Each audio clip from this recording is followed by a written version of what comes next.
If you hit participants and chat, So, ladies and gentlemen, boys and girls. welcome to the Executive Youth Club.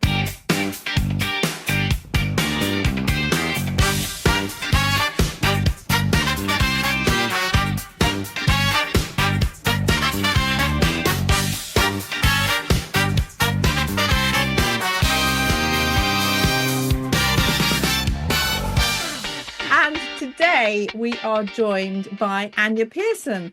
So Anya is a lecturer in fashion at Arts University Bournemouth, and she is also the founder of Visible Women UK, which is an organisation which campaigns for the visibility of women in public spaces. So Anya, I mean, just let's talk about Visible Women, because that's kind of a club in itself. Yeah, definitely. Yeah, actually a lot of the things I'm going to talk about, hopefully with you guys, all kind of interlinks a little bit. So I kind of started my madness in the obsession with statues as I was hurtling through the menopause. So it's a combination of the two things. Woke up one day, hormones plummeted, got very angry about certain things, read that amazing book by Caroline Criado Perez, who's that amazing feminist writer, which angered me even more. And one of the key things in that book was about the representation of female statues in the UK of named women. And it was something ridiculous, like 85% of statues in the UK are of men, and only 3% are of named women. And of that three, the majority are Queen Victoria. So there's this really, really tiny amount of named women that did brilliant things. So I just got really angry one day. And then the combination of my daughter, who was 10 years old at the time, asked to go and see, they were doing about Mary Anning at school. And Mary Anning is the Victorian working class paleontologist from the Victorian era, who basically discovered dinosaurs. And if you love all things dinosaurs and Jurassic Park, then you should love Mary Anning. But because she was three things you didn't want to be in Victorian society, which was poor, working class, and a woman, she never really got written into the history books. So had really been forgotten. But what was even more shocking was she said to me, Evie, my daughter, she said, "Can we go and see Mary's statue?" one day randomly. And I had to do that awful thing that lots of parents have to do, especially parents of little girls. Well, actually, there is no representation of Mary. She was working class, she was a woman. And it was a visceral anger, and her little neck went red and blotchy. And she was really angry that her heroine, didn't have this public art, this celebration of her in Lyme Regis. And I kind of, I agreed with her. We should have all been outraged by that. So that's how the first statue campaign kicked off. That was around sort of 2015, 16. And we originally called it Mary Anning Rocks. And in 2022, finally, we had a bit of COVID. We finally unveiled her beautiful, beautiful statue. It was created by the artist Denise Dutton, who is a genius. Unveiled the Mary Anning statue. And we managed to get Sir David Attenborough as our patron. That was a big coup as well. It was just, I went into it very naively, thinking it would be a very simplistic thing. It ended up being this very, very complicated thing. There was a lot of red tape and bureaucracy, a lot of chauvinism and sort of misogyny. Some of the stuff that happened was beggars belief. What happened? I mean, obviously, like there was a big thing with statues, wasn't there? Straight after COVID, we had the one in the slave owner in Bristol being chucked into the docks, and Yes. and then obviously Mary Anning, thankfully being recognised. What sort of crap did you have to put up with then? Well, there wasn't a book called How to Raise Statues for Dummies. Otherwise, I'd have gone and bloody bought it and read it. So I went into it with my eyes wide open, but maybe slightly naively. So I thought, who would be the perfect bedfellow to do this with? And I thought, Lyme Regis Museum. So I reached out to the then director, and I was just ignored constantly. My emails were ignored. I don't know the ins and outs, but he left just several years later. This was kind of like as we were about to kind of get planning permission, the statue was being created. So all the fundraising had happened. We'd had this meteoric kind of press and interest, Sir David Attenborough and all of this stuff. and he approached us to collaborate because all of a sudden we were of interest. You know, my response to that was, where were you 3 years ago? A couple of weeks later, he approached me and asked me for a job. Yeah, the audacity of a mediocre man is fabulous. So yeah, that happened. The other thing that was really quite telling was that the mayor told me, this is quite early on in the campaign, this is the mayor of Lyme Regis. He told me, because there was a bit of a fight about the agreed spot where she was going to go. So one group of councillors had agreed a certain spot, and then obviously they didn't get voted back in, so it was a different group, and they reneged on that spot, which really annoyed me. So I was having a bit of a fight with the mayor, and he told me on email, which was quite helpful. So he put it down in writing. That's how confident he was. He told me that Anya, it wasn't Lyme Regis isn't just about Mary Anning. There are far more interesting and worthier people.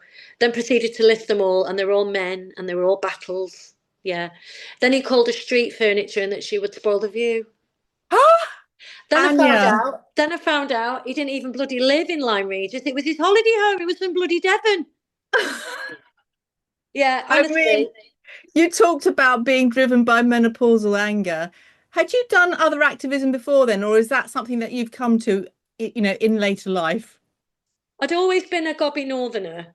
As you can tell from my accent, I'm a Mancunian born and bred, and I come from a fine stock of feisty women.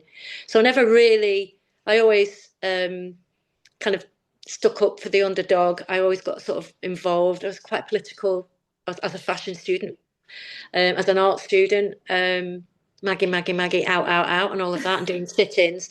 But yeah, I think I have always been quite sort of political in my thinking, but then life got in the way. And I think the menopause made me realise, you know what, you call yourself a feminist, Anya, but actually what feminist deeds have you actually physically done? So put your bloody money where your mouth is. And that was another reason why I started Visible Women UK. How much of your life is that taking up? I think once, Mary Anning Rock, that campaign literally took my life over, but I think I learned so much of what not to do. I think when you do something like that, that's the most important lessons that you learn, is not what to do, so you don't take those things forward. So I'm much more strategic about the way I run campaigns, and I'm less of a control freak. The biggest thing, though, when people ask me for advice, and I mentor a lot, there's about 15 campaigns across the UK that Visible Women UK mentor. And one of the key things I say to them, because I learned the hard way, is keep your committees small, no more than 4 or 5, literally, and make sure that they are either really good friends that you know, or people that will do as they're bloody told. So it's your club and your rules, and this is our club and our rules. Mm-hmm. Yeah. Have you been in any other clubs? Because Anya, I can't see you as a compliant member. We don't have a lot of rules, so you're fine in our club. Yeah, no, book clubs, because I love a read. So over the years, especially when I moved 20 years ago to Dorset, and I moved into a little sleepy village, and one of the ladies said, "Oh, would you like to join our book club?" And I was a bit like, "Oh God, no, not for me." And she kind of kept asking, and actually I really enjoyed it, and it actually forced me into reading much more diverse books. And it was actually Tracy Chevalier's book Remarkable Creatures that introduced me to Mary. And when was that published? That was in 2006. No, was it? I can't remember. It was a while ago, wasn't it? And I'd never heard of her. And in the 70s, as a Mancunian school kid, we used to come down to Lyme Regis to go, because my mum was obsessed with geology, and never once heard a bloody name. This woman was like 40 minutes down the road. And as I'm reading this book, I was thinking, is this historical fiction? And I'm like, oh my God, no, she's a real woman. Yeah, so I blame Tracy's book for that, and that original book club. So yeah, so then that book club, I got a job working back in London when my kids got a bit bigger. So I kind of did that half life living in London and weekends in Dorset. And I kind of fell out with that club. So when I came back after my stint at M&S, I thought, I'm going to start my own book club up again. So about 3 years ago, I started a whole new book club of sort of women in lots of different villages rather than just our village. And it's really good. There's some really interesting, diverse, odd, interesting characters in it. So yeah, book club is one club, but that's kind of it, really. Because there's book clubs and book clubs, isn't there? There's the book club that is very serious and gets through a lot of books, but there's also plenty of book clubs, aren't there, out there, which was basically just an excuse to just drink lots of wine, which was also absolutely legitimate as well. Yeah. Well, our club is called Bordeaux and Books. Oh, I love it. Excellent. Yeah. It's a book club of the second type then. So we should probably move on to the bit where we share our... I was just thinking, before we do, I was just thinking, when you mentioned about statues and the fact that obviously there aren't enough, the majority of statues of women are of Queen Victoria. It's absolutely true. And I went to university in Lancaster, and there's a statue of Queen Victoria there. And not only that, she's got a knob. If you look at her from a certain angle, she's got the hilt of a sword. If you look at her from a certain angle, looks like she's got a penis. Does it? Or so it's not just the only statues of women of Queen Victoria. They're even putting knobs on some of them. Well, it's outrageous. I mean, I think it's quite good though that there's some phallic imagery associated with her, because she was a bit of a girl, wasn't she? She loved sex. Did she? Yeah. Well, look at all the kids she had. Yeah. And I think left, right, and centre. Well, maybe it was just a strap on. Then was out when Albert was out of action. She was literally what? No sex. Did Prince Albert invent the Prince Albert? Yes, he did. Did he? Apparently so. Was it a German thing? I don't know. Do you know anything about? Do you know about the history of penile jewellery? No, I just know that I always laugh when I'm with colleagues and they set off the security things at airports. I don't know what it is. It's not got a filter. And I always say to my boss, "Oh, is that your clitoris piercing?" And they're like, they're either really horrified and I get sacked, or they laugh a lot.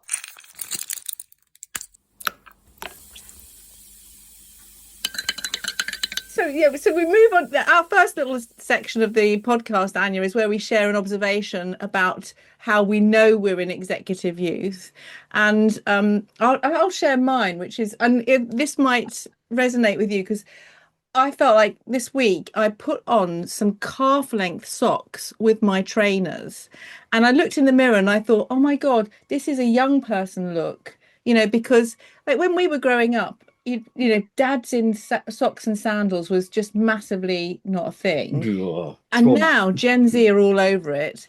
And I put these socks on and I thought, for my personal taste, these socks are too high up my leg. Where would you have a normal sandal sock? Where should it come up to? I wouldn't have a sock in a sandal. And I know you hate these, the invisible sock. Oh, yeah. The little footsies. Yeah.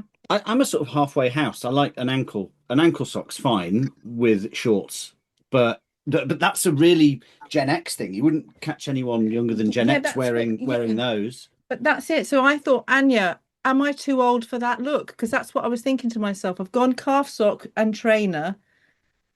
I get, because I've worked in fashion, and over the years I've been asked very, very similar questions. In fact, funnily enough, my old lecturer back in 1986 sent me a DVH, like the old, what are they called, the tapey recordings of me being interviewed by a film student when I was studying BTEC fashion, and this absolute plonker was asking me all questions like that about the girl next door, do you design, and all the rest of it.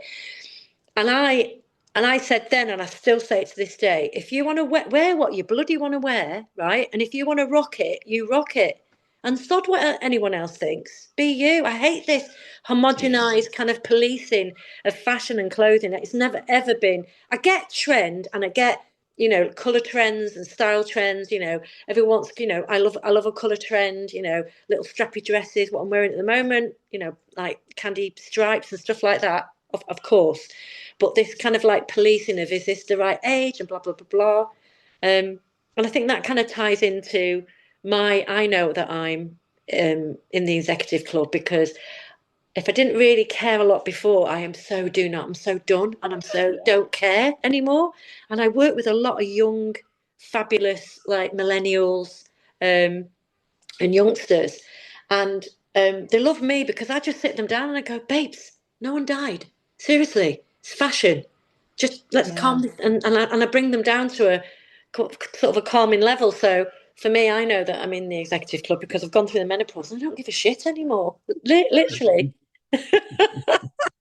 No, it's nothing like menopause to give you cosmic perspective. That's Oh my. gosh, yeah. What about you, Tom? Does it ever cross your mind that you might not look appropriate, I don't care.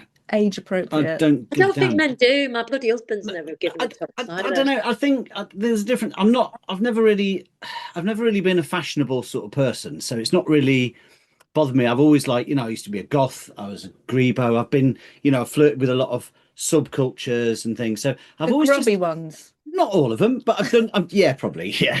I've always done my own thing, and I don't really care what anyone else thinks. I mean, if they like it, great. If they don't, I don't care. Yeah, no, I don't really care, really. But I think it's interesting from male perspective, and I know that if I present on the telly, and you're a presenter as well, mm. but I bet nobody sends in comments about what you're wearing or what you Oh look yeah, like. Oh, probably nothing like as much as you get, but I yeah, do yeah, get yeah. them. I get them. I get people really annoyed, and there's a certain couple of people that really send me really pissy emails when I wear like a really light, like my man from Del Monte suit on. Right, I wear it in the winter on purpose just to piss them off because that's a summer suit. You can't wear that. Oh, I wear it when I bloody well want. I love And it.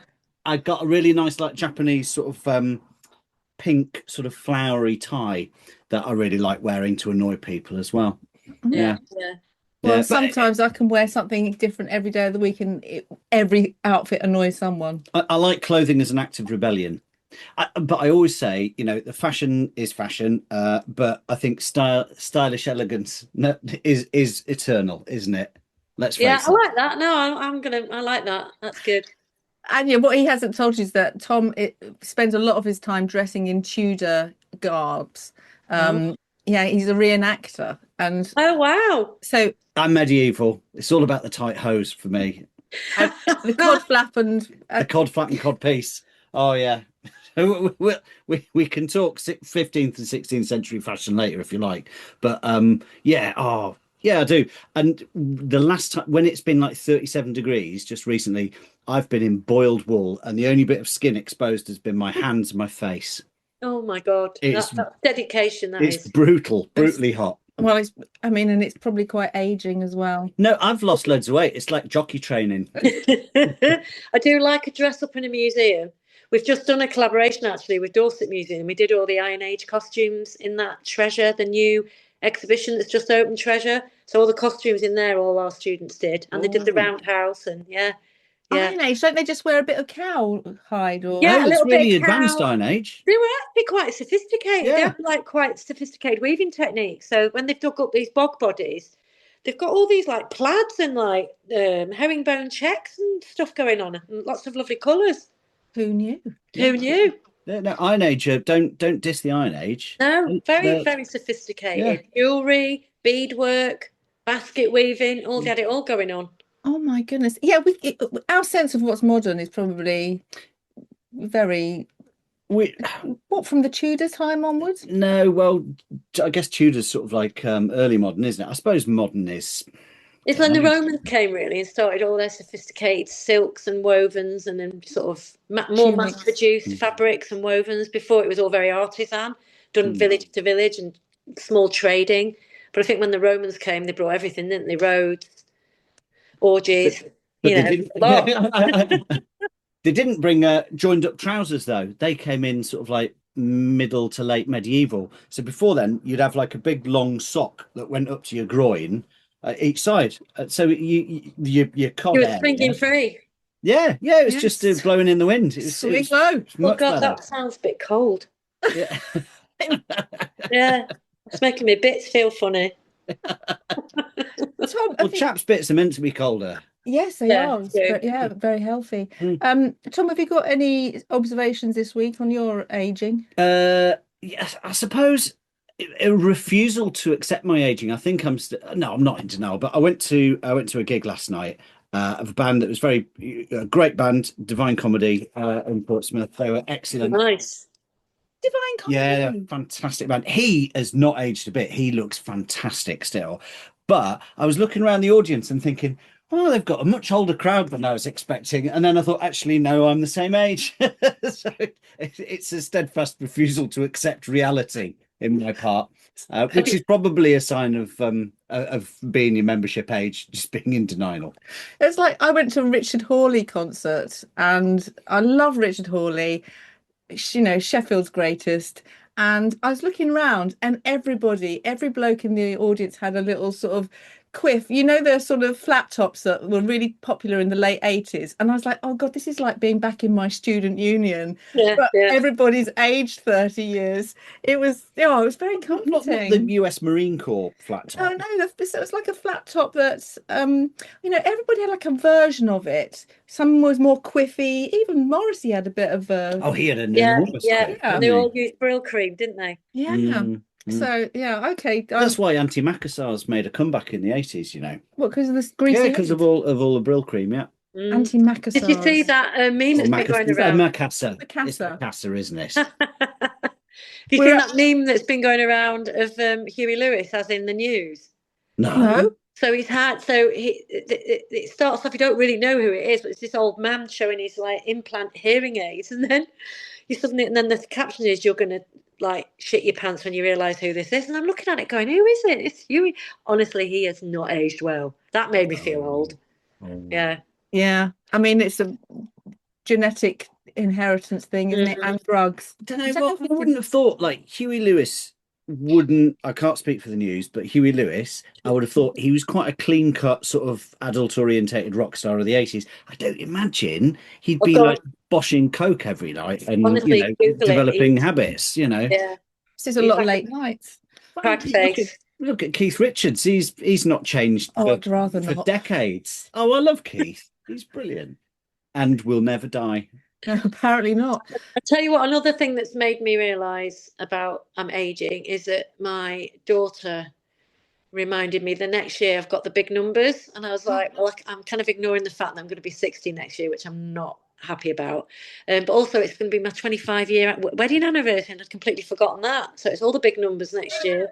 But I'm in complete denial. That's a 2-for-1 celebration. Yeah, I think he should be taking me to the Bahamas or something special like that. No, I agree. Yeah. And he could listen to this podcast and perhaps take a subliminal hint. What sort of things would you like? Yeah.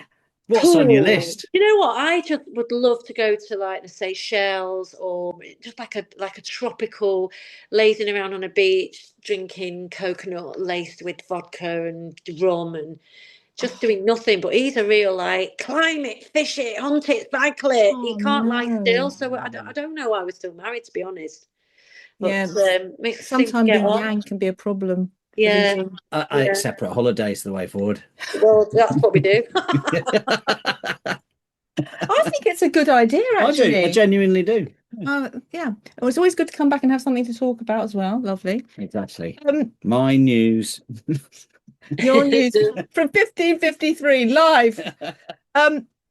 King's not well. Apparently not. No. So let's move on now to our Jumble Box. I don't know what you've got for us to contribute to the Jumble Box this week, Anya. So what do you normally put in the Jungle Box? Any old shit. Absolutely anything. Something you're watching, something you're reading, fun meme. I mean, I've got something quite like, I don't know if I won't call it serious, but I thought I chose this with you in mind, Anya, because my contribution is a series of programs I heard on Radio 4, just 15-minute episodes. It was called Bombshell, The 5 Faces of Marilyn Monroe. Oh, I did see that advertised. Yes. Well, it was great, because I think when you talk about women's stories, and we all have an idea, don't we, that we understand, it's always a representation of her, Marilyn Monroe in particular, from the men who photographed her, the Kennedy story, and this was really trying to give a different perspective, the different kind of women that she was throughout her life, and how much agency she had, and how influential she was in terms of marketing herself. It was fascinating. I loved it. So I'm going to recommend that. Yeah, that's definitely something that I would put on my watch list for sure. It's a listen list. It's on Radio 4. I listen to Radio 4, so you don't have to. Oh, no, I quite like those. I listen to Radio 4 when I'm driving. That's another reason why, you need an executive club. I very rarely listen to Radio 1 anymore. I'm like, get that off. You're absolutely right. You're absolutely right. I love those 15-minute ones just before like 2 p.m. are great. I had a brilliant one. Oh, this is a while ago about glue. Just all about different forms of glue. And it sounds really boring, but it's really, really interesting. Oh my God, I know what I'm going to put in the box. I literally crashed the car laughing this morning. Did you capture on the Radio 4 Today programme interviewing Binface in the by-election? No. Oh my God, it is the funniest thing. I literally laughed out. I nearly peed my pants, and I've got like a compromised bladder, menopause, two babies vaginally. It's not good news. And I literally went like that with the car. Honest to God, it is hilarious because he's the only one standing up against old cheese Nigel face. Farage. Yeah. Hilarious. I don't know who it is, but they are very sharp and very, very funny. That's interesting as well, because that is all about a visual imagery, isn't it? And a comment on politics. Political satire, and they are very, very shrewd, very clever, the nuance behind the comedy and what they say. It's very, very clever. Whoever they are, they're very shrewd. Be very interesting. They've been around for ages. Yeah. Unless there's different people being Count Binface. Yeah. Maybe it's I can't imagine it's a franchise. Yeah, that interview on today's programme this morning, I'm putting that in. You should watch. That's brilliant. Listen I actually saw one with Sky News after the Makerfield election, and the guy who was, I don't know, the reporter, he didn't seem to know Count Binface, and I thought this is ridiculous. Call himself a political reporter. Exactly. I think Count Everyone Binface knows said something. Have you been to journalist school? Okay, so that's what you've offered up for the Jumble Box, and that sounds great. I'm going to listen to that later. What have you got for the Jumble Box? I've just told you on Marilyn Monroe My program. God. Have you got anything? No, I've got the memory of a goldfish today. God, honestly, this is what happens to him when he gets overheated in 1553. In which case, I blame the wool. I think you should put the sausage underpants in. What? The underpants Sausage we're talking underpants? about with the undercarriage, the Tudor Oh, no, knickers, Oh, the cod flap. socks. the cod flap. Oh, yeah. The long socks, the knee-high, No, the not thigh-length socks. Were Thigh- they thigh-length? They were sort of hose, they were called. Groin hose. They were split hose, is what they were called. Split I don't own a hose. pair of. I've only got joined hose. I'm a Crotchless hose. It sort of is, yeah. But whereas a crotchless trouser would be specifically to expose the crotch and not be there. I bet Prince Albert had a pair of those. I bet he did in leather, no doubt. White clean. Oh, laminate Put that. back on penis piercings again. Oh, we can't stay away. So let's move on to the final element of the pod, which is our nominations for the Executive Youth Club Member of the Week. And Tom, have you got a nomination? Yeah, I was going to say Neil Hannon from the Divine Comedy. Yes. Yeah, he was very impressive. He was very witty. He was very funny. He popped off stage, and he's just really good. And also, my wife would be very cross if I didn't nominate him. No, I agree. I think Divine Comedy should also be on our Executive Youth Club playlist. Definitely. You can pick a song. Well, the one they ended with, I mean, obviously they did all the hits. My personal favourite's Gin Soaked Boy. I absolutely love that, and I was a bit gutted they didn't play it. But they did do, I can't remember its name now. Basically the theme tune from Father Ted was the one that ended it, and we all stood up and swayed. Oh, Tom. It was lovely. It was a magical moment. Yeah.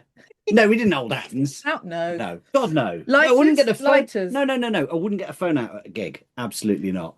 No. It's just wrong. Just enjoy the moment. I agree. I think it's a Gen X thing to be able to enjoy the moment. Who's there's a certain stars actually make you hand in your phones before you go in. I can't remember who it was. Someone recently. That's becoming a thing, and I was chatting to a guy who was telling me that they went to a gig. Not only did they have to hand the phone in, but it was some experimental industrial techno in a warehouse in Bristol, and it was in complete darkness as well. So there were no lights, no nothing, and you had to hand your phone in. Sensory deprivation. A sensory deprivation gig, and he had to leave early to get a train, and he was having a nightmare because he didn't know what time it was. He couldn't get out, and he didn't know where to get his phone. Brilliant. Yeah, God, that's what it will do to us. Yeah. I went to a Tommy Tiernan. He's an Irish comedian, massive in Ireland. Did you ever see Derry Girls? Yes. Oh, brilliant. Yeah. He plays the dad in Derry Girls. Oh, right. Yeah. He's absolutely hilarious. He's massive in Ireland. I don't know why he's not bigger over here, but we all had to hand in our phones and put them in little pouches. And then they were locked away. So because he Faraday pouches. Faraday pouch, exactly that. So we couldn't. There was to be no filming of any of the content. I think partly because comedians have the issue of getting cancelled if they, say a joke which somebody takes offence at. Yeah. What do you reckon? Yeah, definitely. And I could see how he might have been slightly concerned. I think he's absolutely hilarious. And he's somebody I've interviewed, and honestly, if I was going to run away with anybody I've ever interviewed, it would be him. It was so funny. But anyway, yeah, Faraday pouches definitely are a thing. Can we put one of them in the Jumble Box as well? I think they'd be really useful. Yeah, absolutely. Let's do that. This is the most fullest Jumble Box we've ever had.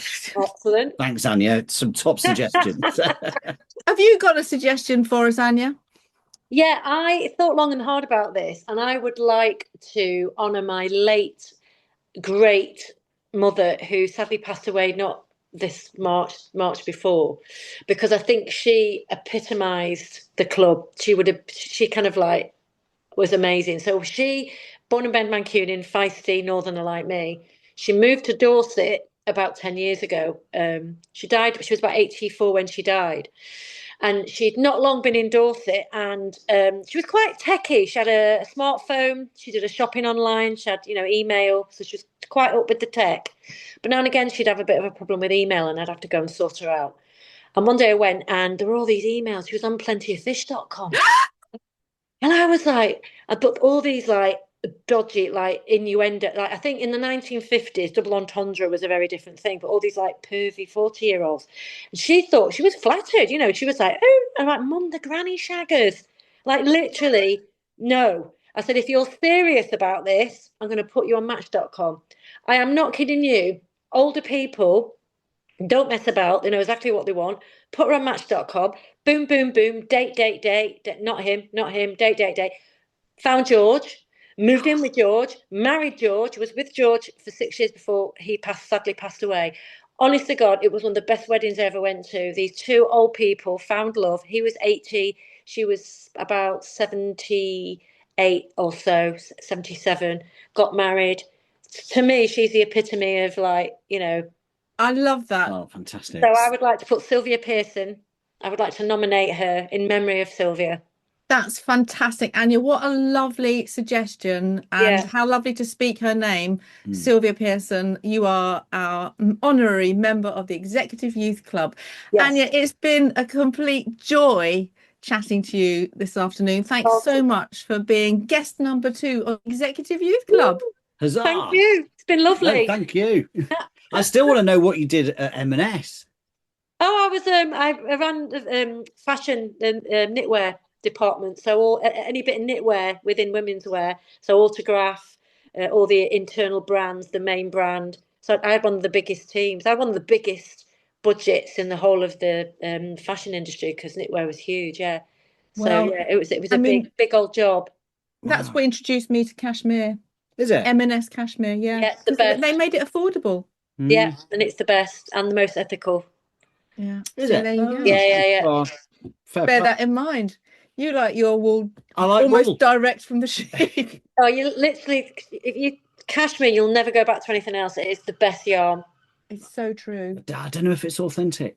I couldn't afford it being a peasant. Well, I have the Bella Freud jumpers from M&S. The best way is to go on vintage and buy people who buy them, because then you're not contributing to that. Yeah, circular fashion. Yeah. In fact, these 3 bangles, this week's vintage collection. Lovely. Vintage is so massive now that all the big high street are absolutely cacking the pants. It's making such a dent. This kind of selling platforms, which is brilliant. Circular I love fashion. it. As a disruptor within my industry, it's chef's kiss. Yeah, I think it's playing a really important role in totally. Yeah, in fashion.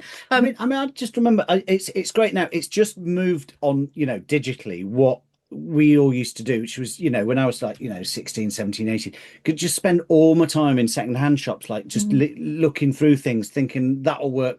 Oh, I like that leather jacket, or I got a Victorian tailcoat in a secondhand shop. That was brilliant. Yeah. But it was those sort of like, and I really enjoyed spending the time looking and searching for clothes that actually now you can do that, but you've got, wow, what a choice. I know. And also the extra layer that vintage does is it really does stop landfill with fast fashion, because so many people buy things that are so cheap and throwaway.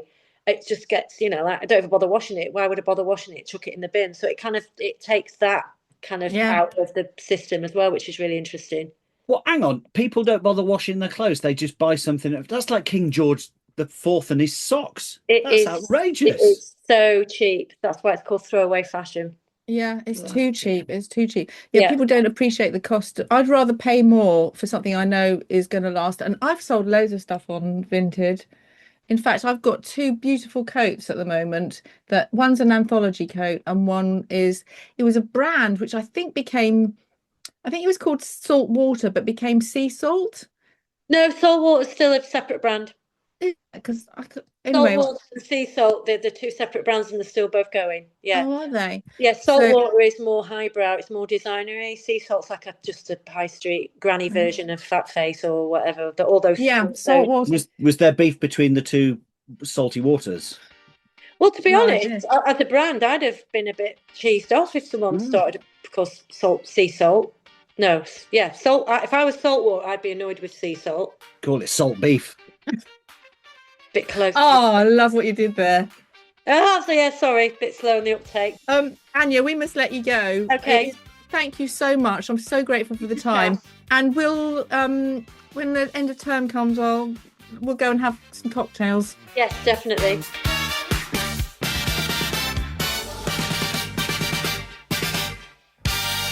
How do I end it? I think you press end. I can't find that one there. I can't find it.